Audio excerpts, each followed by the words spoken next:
Rocky 3 was written and directed by and starring Sylvester Stallone.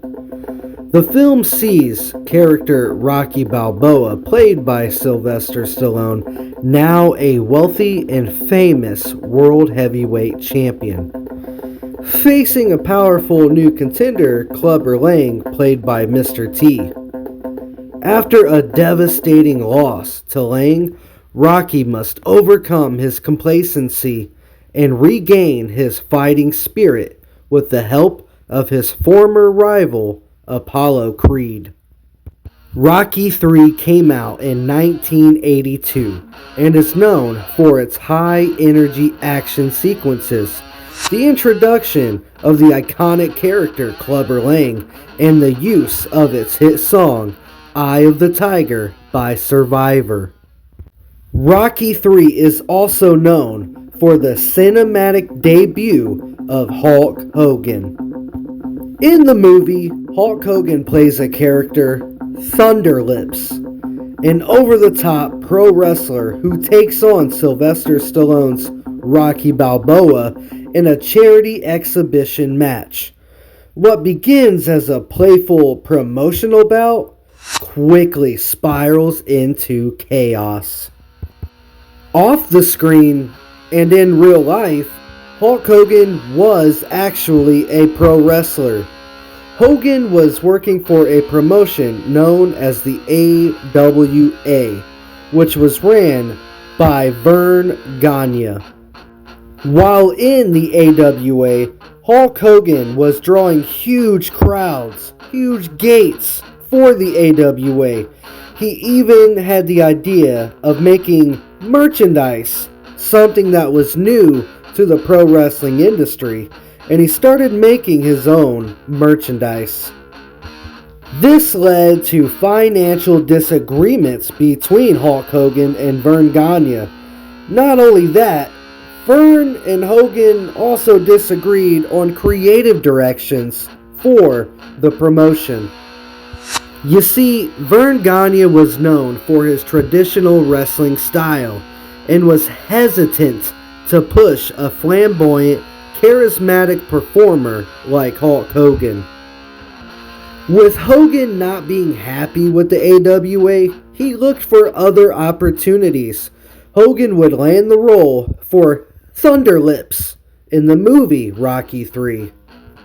Verne Gagne was surprisingly not happy about this.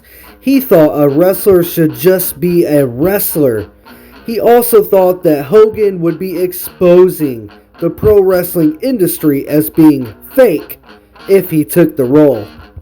Verne Gagne told Hulk Hogan, real name Terry Bollea, that if he took the role as Thunderlips in Rocky III, then he would be fired. Luckily, Hulk Hogan had an attitude of a real American, a real entrepreneur, realized that he was the one making all the money on the merchandise. It was his idea. He was the one making the merchandise, and he was the one that landed the role in the movie. With that being said, Hulk Hogan had the attitude of a real American and bet on himself. And while all this was happening, Vince McMahon Jr. would be purchasing the company, the WWF, from his father, Vince McMahon Sr., naming it the WWF, and then going on to make pro wrestling a household name. Vince McMahon Jr. would be snatching up all of the top pro wrestlers from every wrestling promotion territory there was. While Hulk Hogan was betting on himself, Vince McMahon Jr. was betting on himself. Vince McMahon Jr. was trying to make pro wrestling into the mainstream. He just needed a centerpiece. He just needed that one character, that one thing to attract all of the eyeballs. That one character was American-made, Hulk Hogan. That one centerpiece was Terry Bollea, the guy behind the character, that shared very similar business strategies with Vince McMahon Jr.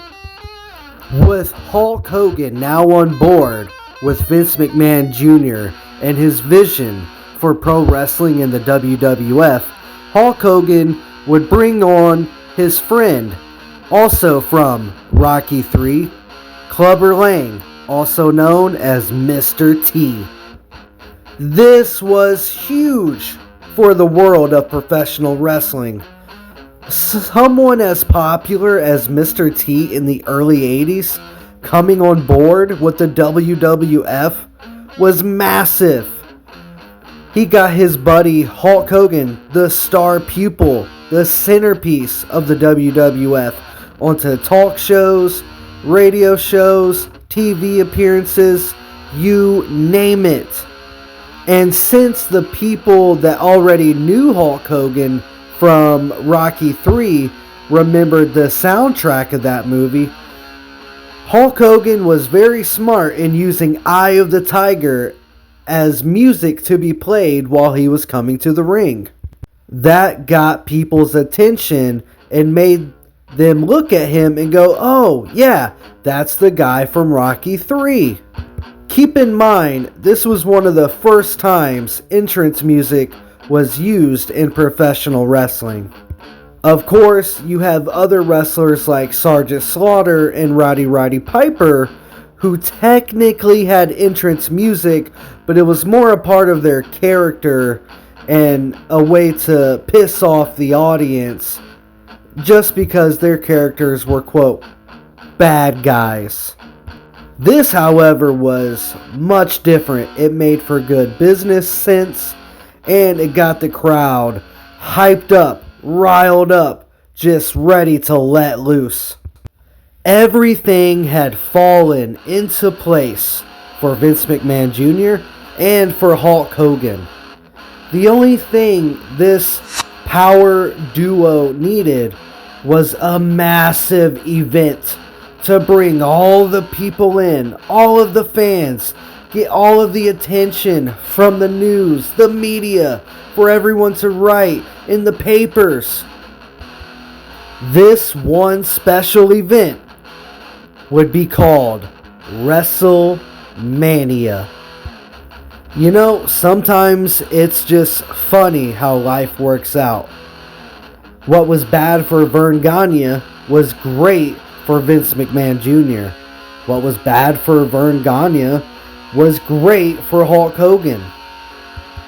What was great for Hulk Hogan was Rocky III. If Hogan never takes the role in Rocky III, he never meets and buddies up with Mr. T. He never introduces Mr. T to Vince McMahon Jr., and then we never have WrestleMania 1. With that being said, it's safe to say that Rocky III, a boxing movie, is the most important piece of media in the history of professional wrestling.